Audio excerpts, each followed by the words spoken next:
Who's next? Terri Orinion. Welcome, Terry.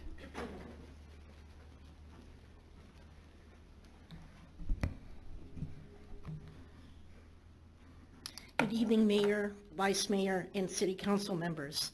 My name is Terri Orinion. On behalf of myself and my fellow classmate Elsa Esch, we are current social worker students in our master's degree program at USC. One of our class assignments was to pick a social issue, then go before the City Council and advocate for change. The topic that we chose was homelessness. The community we chose is Fountain Valley, of which I have been a resident of since year 2007. Solving homelessness is one of society's difficult challenges. According to the U.S. Department of Housing and Urban Development, California is home to 28% of the country's homeless population, compared to the state's population of 12% of the total country. Fountain Valley is no exception to this issue.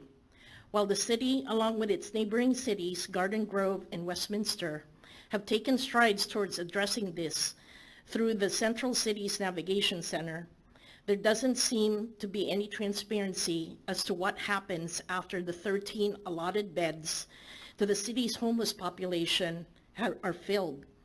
This allowance meets less than half of the needs of the estimated homeless population according to the city's latest count.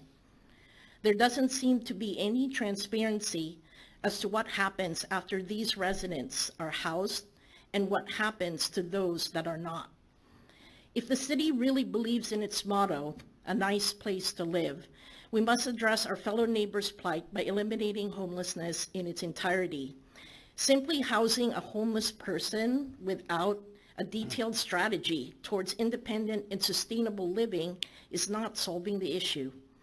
We need help from community leaders, homeless advocates, and concerned citizens to draw upon resources to address both the root cause and the solution. A suggestion would be to provide more transparency and accountability for the city's plans. Garden Grove has its own 5-year online roadmap that is revisited and assessed every year. Called the Comprehensive Strategic Plan to Address Homelessness, Fountain Valley may want to adopt a similar approach in its own website. If we truly live in a nice place to live, we must start by loving our unhoused neighbors enough to want them to live in a healthy and safe environment. Homelessness is not just an individual problem. It is a community issue that has long been overlooked and must be tackled once and for all. Thank you for your time. Thank you, Terry. Appreciate it. All right, we're now going to move on to